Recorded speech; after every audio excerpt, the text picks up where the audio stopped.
Myth number 10, love is unconditional. This is a big one. First, to love is to value, in general, the most general sense possible. That's what that means. To value something is to judge something to be of value, by definition. To love anyone is to love them on the condition that they are who they are, and that they do not become someone you disvalue. They do not become a monster over time, someone you want nothing to do with, which they certainly can change into. An extreme example would be that Hitler's immediate family was not unconditionally obligated to continue to love him when he started slaughtering people. If anyone in your immediate family became a rapist, someone that's physically or sexually assaulted people, or a murderer, you would not in any way, and the same would be true for anything, any kind of friendship or relationship. That's just complete nonsense. They have broken the condition that they are who they are, that they are not someone who's a murderer, someone who's a killer, someone who you want nothing to do with. And it doesn't have to be that extreme, though. If a person you love, family, friend, intimate partner, fundamentally changes who they are for the worse, you are absolutely not required to continue loving them. They have broken the condition. So what I mean when I say fundamentally is that they don't just change superficially. They don't get sick and gain like a little bit of weight, and then you're like, oh, fuck that. That condition broke. She ain't thin anymore for like just this next few weeks. I mean, fundamentally. A couple years ago, Jason Savage, he introduced a concept to me that was profound, that in a way I was aware of, but not explicitly or consciously. He told me that the pursuit of health is a sign or an expression of self-esteem. So what's important here is having self-esteem or having fundamental values that are important to you, a woman or an intimate partner.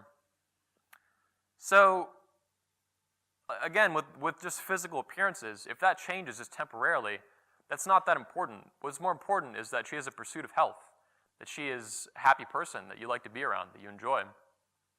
Not the day-to-day small things that can change for better or worse very quickly. It's the fundamentals that matter. To just rip off DJ Fuji. Fundamentals.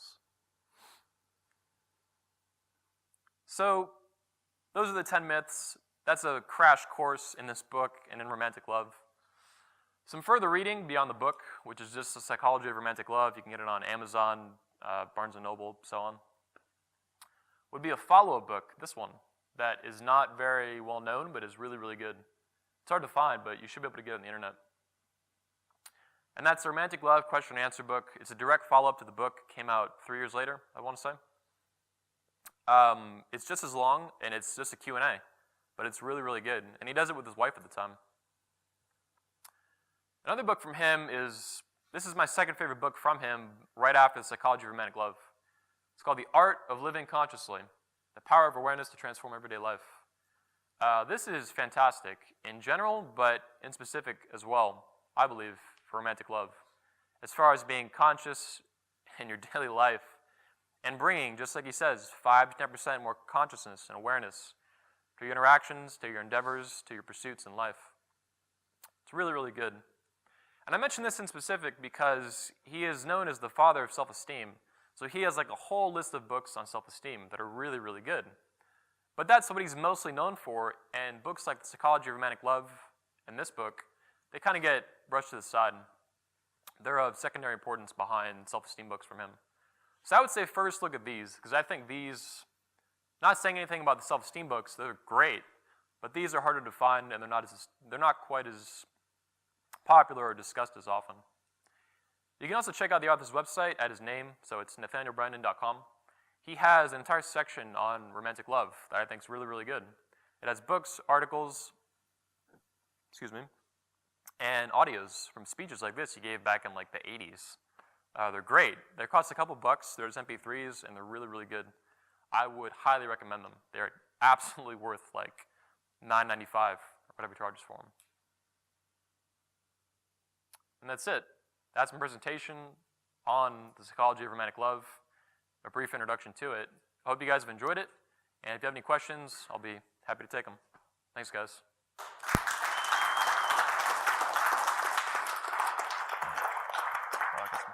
questions for Anthony Johnson? Okay. Thanks, Anthony. It's a great talk. Just Thanks. wondering, why do you think that society places such a big value on marriage as it is? He actually, I should have mentioned that. There's actually an entire section in the book. He starts off, it's really good, but it's not as good as the rest of the book. The beginning of Psychology of Romantic Love, he goes into history. So it's like maybe 30, 40 pages on the history of romantic love, how it's developed throughout the ages, in different cultures and religions and so on, and how it's been treated. So the book answers that really, really well. I would say, I'm not even sure if this is his exact conclusion, but mine is that it mostly has to do with religions. Religions have wanted to control sex for hundreds or thousands of years. That's why it's such a big issue. Or, that's kind of self-fulfilling prophecy there. I think that sex is it's such a profound celebration of your life and of happiness on this earth. And it's something that people want to control.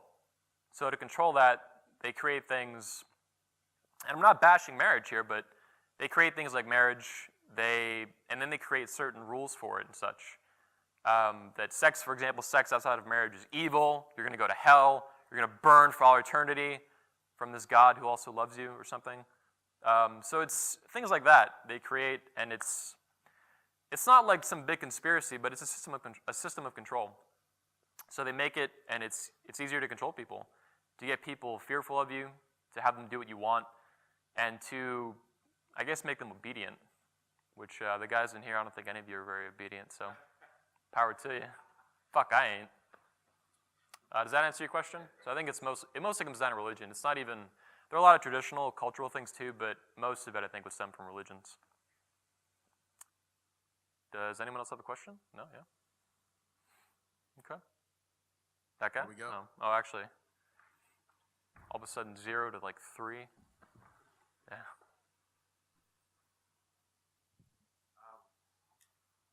Thanks for the speech. I'd like to know, how does the psychology of romantic love impact offspring and Children.